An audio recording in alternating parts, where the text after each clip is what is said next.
then the cure's viability will be altered just enough so that it fails. No one will notice the change.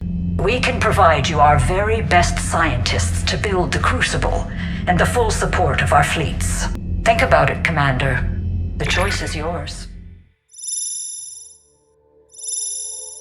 All weapons are forged in fire.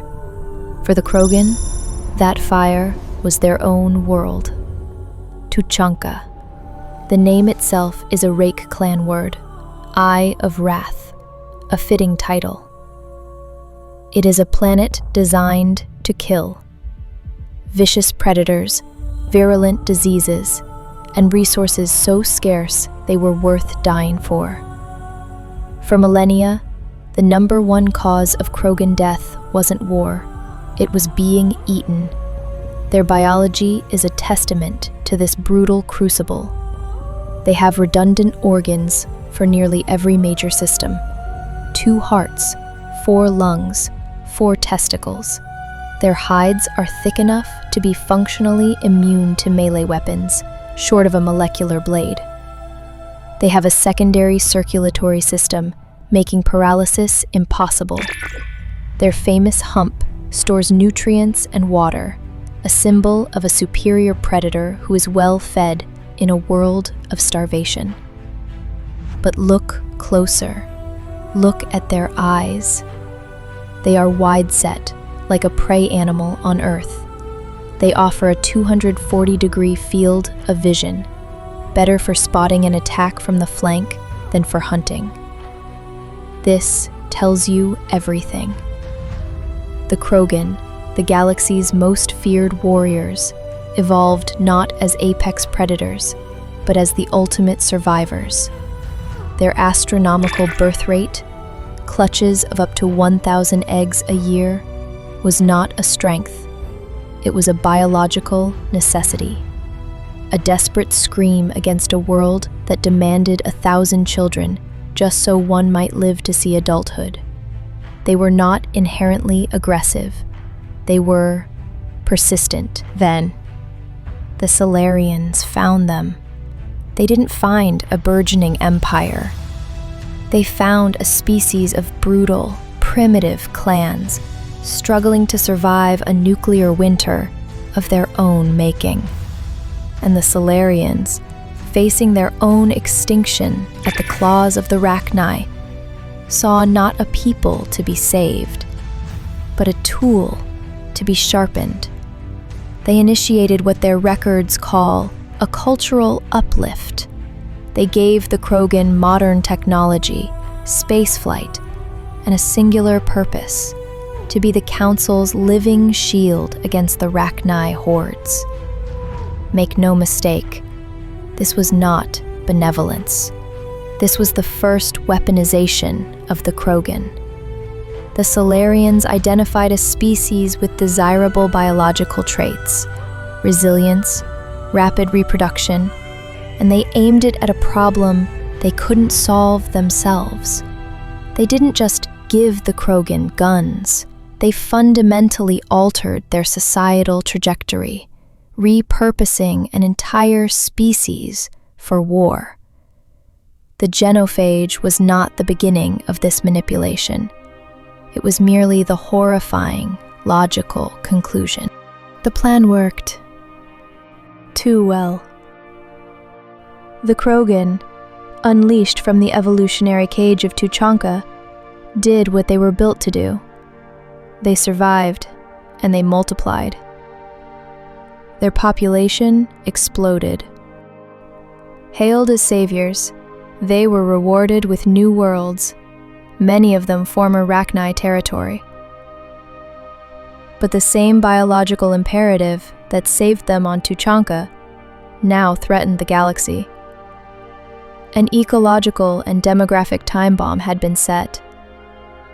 The Council had solved the Rachni War by creating the Krogan rebellions. The gratitude of the Council was finite.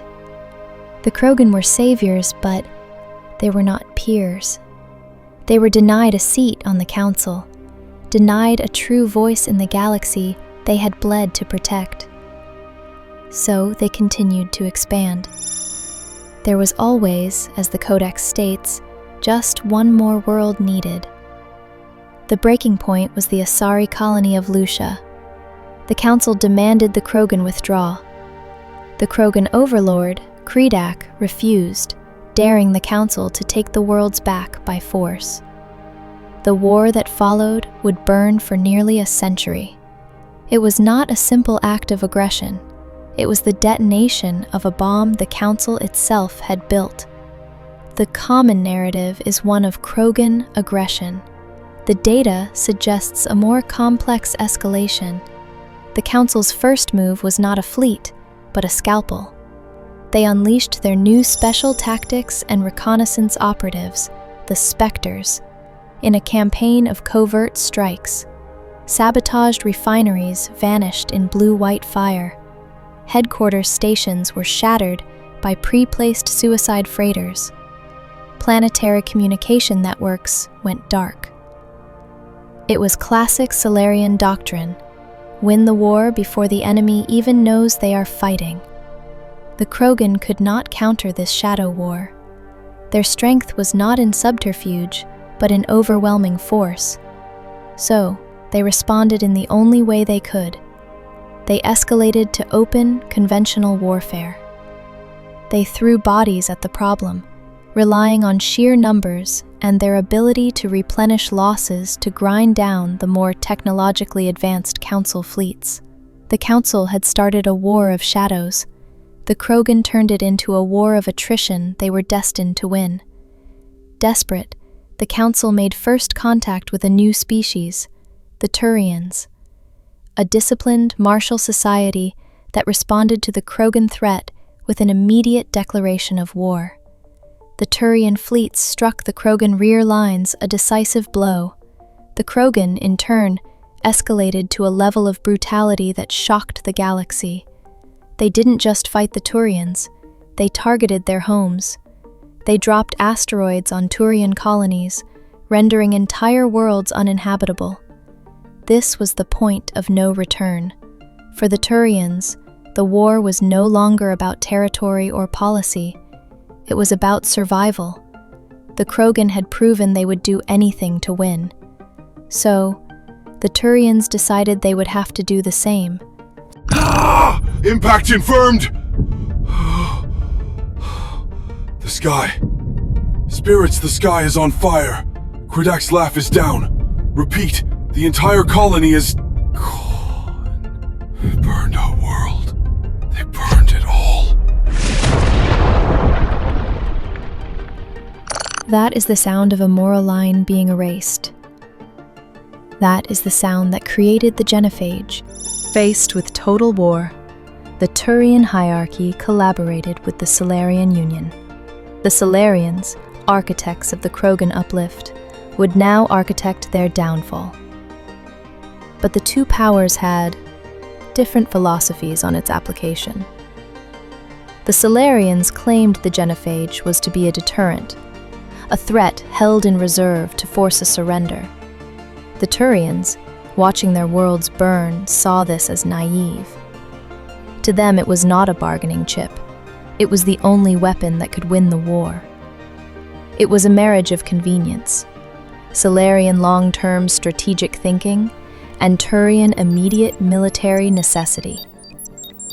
The science of the Genophage is where its true purpose is revealed. It is a work of horrifying genius. It is not, as many believe, a sterility plague. That would be too simple, too merciful. The Genophage attacks the Krogan genome, introducing a hereditary flaw that affects offspring viability. Fertility is unaffected. Krogan can still conceive. They can still hope. But only 1 in every 1,000 pregnancies will ever be carried to term. The virus itself was designed with precision. It gains the energy to replicate by consuming specific genetic sequences. Once it can no longer find those sequences, it starves and dies, limiting mutation and preventing contamination of other species. A precise biological scalpel. But here is the critical piece of data. The Salarians wove complex biochemical countermeasures into the virus itself, specifically designed to make it incredibly difficult, if not impossible, to cure. A curious feature for a deterrent. You do not build a permanent, unbreakable lock on a gun you only intend to wave around. The anti-cure measures are the proof. The Genophage was never meant to be a threat. It was designed from its inception to be a permanent solution, a biological shackle to control a species forever, without the messy optics of outright genocide. It is the ultimate expression of galactic realpolitik. A species can survive war. It can survive famine. It is harder to survive the death of hope. The Genophage didn't just kill Krogan children. It murdered the Krogan future. It inflicted a deep cultural fatalism that poisoned their entire society. What is the point of building, of creating, of planning for a tomorrow that will never come? The Krogan psyche collapsed into a simple, brutal mantra: kill, pillage, and be selfish, for tomorrow we die. This was not just a biological weapon, it was an act of cultural genocide. With no future to build, leadership became meaningless. The very concept was discredited. Warlords who once commanded the loyalty of entire solar systems were reduced to leading handfuls of mercenaries. The great clans shattered. The primary social unit devolved from a society to the individual. My files on Urdnot Rex, from before his time with Shepard, paint a clear picture of this reality. A world of bounty hunters, back-alley deals, and casual brutality, where the only loyalty is to the next paycheck. Why follow a leader when there is nowhere to be led? The fatalistic mercenary is the logical endpoint of a civilization stripped of its purpose. And in this new, broken world, the most sacred part of any culture, the creation of new life, became twisted into the ultimate commodity. The few females still capable of carrying a child to term became the most valuable assets in the galaxy. They were no longer mothers. They were prizes, strategic resources to be fought over, traded, and captured in brutal wars between warlords. The source of life itself became just another reason to kill. This is the final degradation, the complete inversion of a culture's values, and the ultimate symptom of the Genophage's poison. Sometimes, the official records are insufficient. You need the perspective of the architect. Vector 7? It's been some time. Your position on the Modification Oversight Committee gives you a unique perspective. My data details the how. I need you to illuminate the why. Was it truly just utilitarian calculus? Broker, it was elegant. On paper. We modeled population dynamics, resource consumption, projected aggression indices. We saw the Krogan as a mathematical problem. The Genophage was the solution. A perfect equation. And yet, you contacted me. The numbers don't tell the whole story. What did the equation miss? The value of a soul. We designed it to allow for one viable birth in 1,000. We told ourselves this was merciful. A chance, however small. We thought that sliver of hope would keep their culture from total collapse. But hope isn't a constant. It's a variable. Giving them a microscopic chance was infinitely crueler than giving them none at all. Explain. The data suggests any hope is better than none. A species can adapt to certainty, even the certainty of extinction. They can mourn and rage and then find a new purpose. But we denied them that. We engineered a system that forced them to hope, again and again, for every single birth. And then we engineered the failure of that hope. 1,000 times for every success. We didn't just kill their children, Broker. We weaponized their hope. We turned the most fundamental drive to create life into an instrument of psychological torture. That was not in the equation. A profound oversight. Your testimony adds a necessary layer. Stay safe, Vector 7.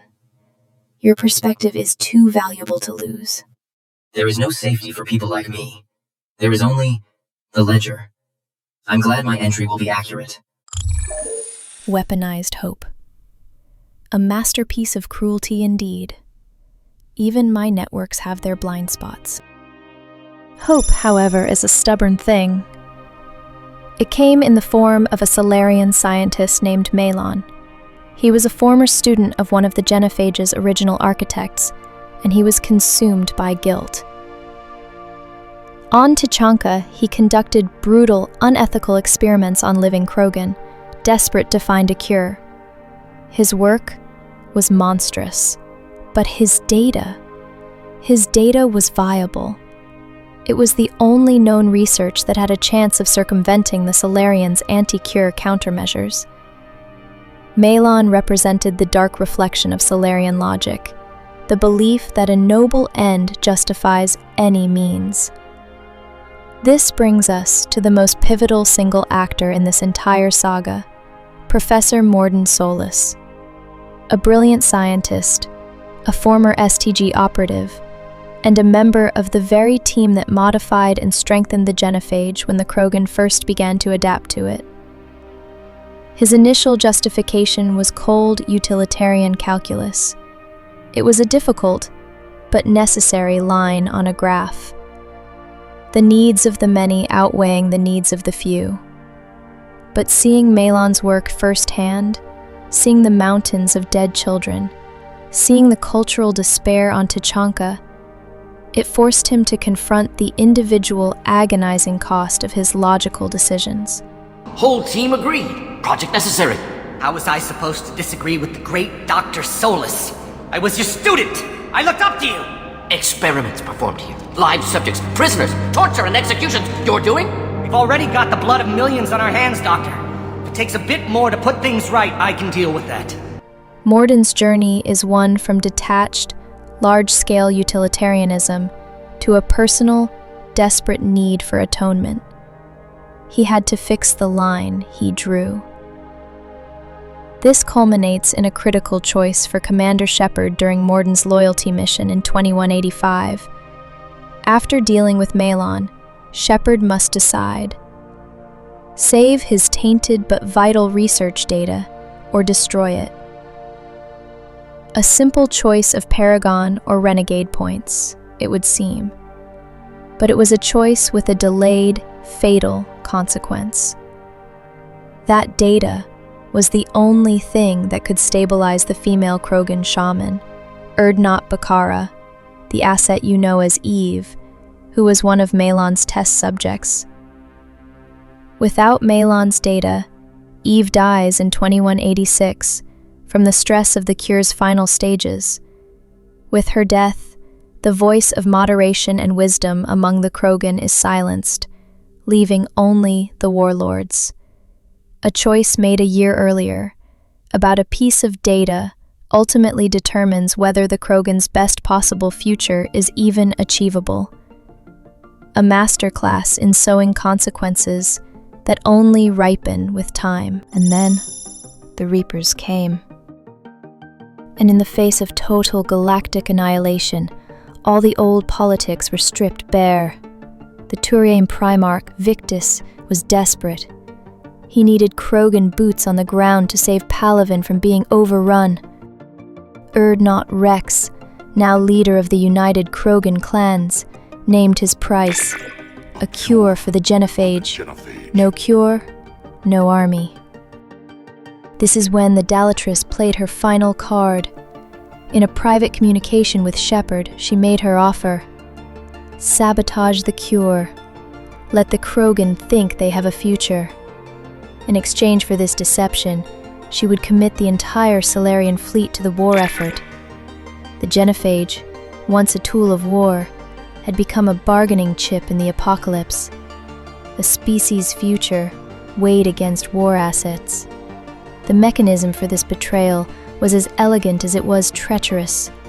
The Shroud, a massive atmospheric processor built on Tuchanka by the Salarians, ostensibly as a gift to help repair the world's shattered ecosystem. The Dalatrass revealed the truth to Shepard. The shroud had been built with a flaw, a hidden dispersal countermeasure, making it impossible to use for spreading a genophage cure. This was not a recent modification. It was a contingency planned and built into the station's very architecture decades earlier. This is the ultimate expression of Salarian realpolitik. They gave the Krogan a gift of healing, while secretly ensuring it could never be used to undo the wound they had inflicted. It is betrayal on a civilizational scale. The Dalatrass's offer was not an act of desperation. It was the final move in a game she had been playing for 100 years. The variables were almost overwhelming. The fate of Rex, the survival of Eve, the morality of the commander. The final outcome depended on a cascade of choices made across years. My analysts have compiled the strategic possibilities. But in all this cold calculus, there was one variable that defied prediction: personal conscience. Mordin Solus. If allowed, he would not be stopped. He would walk into the heart of the collapsing shroud, manually override the Salarian sabotage, and disperse the cure himself. It was, in his words, his responsibility, an error he had to correct. His sacrifice is the ultimate wild card, an act of personal atonement that single-handedly upended a century of calculated Salarian foreign policy. He took the political choice away from Shepard and the Dalatrass and made a scientific and moral one, paying for it with his life. His death is the final, irreversible data point in the long, bloody history of the Genophage. So, was the cure the right choice? The data is conditional. A cured Krogan race under the leadership of a wise Rex and a spiritual Eve shows immense promise. Eve herself speaks of moving forward, not back to the old ways of conquest. They have the potential to reform their culture and rebuild peacefully. But if Rex is dead and the brutish Reeve is in charge, the future looks much darker. A future of conquest and revenge, proving the Dalatrass's worst fears correct. The Genophage didn't just suppress Krogan numbers, it suppressed their potential to evolve past the brutality of their homeworld. The cure is a gamble on leadership, a bet that the right people are in place to steer a reborn species away from the abyss. My own network's long-range observation of the Andromeda Initiative provides a hopeful data point. Even a partial cure, combined with a genuine chance at a future, can create a stable, thriving Krogan society. Hope, it seems, is a powerful catalyst. In the end, what is the verdict? The Genophage was a horrifyingly effective instrument of policy, a perfect case study in utilitarian ethics on a galactic scale. Was it justified? It prevented a war the Council was losing, likely saving trillions of lives. But it did so by inflicting a slow, spiritual genocide on an entire species. Was the cure justified? In the face of the Reapers, it was a military necessity. Morally, it was an overdue correction for a historic crime. The only truth my archives can offer is this: there are no clean answers in a galaxy at war. The Genophage was born from one crisis, and its cure was born from another. It is a story of desperate measures, unintended consequences, and the faint, flickering hope that a future can be built from the ashes of the past. The question was never, was it right? The only question that matters now is, what happens next? And that data is still being collected. The file is now closed, but the story is not over. A species has been given a second chance. Whether they use it to build or to burn is a variable even I cannot predict. The galaxy holds its breath. Information is power. See that you use it wisely.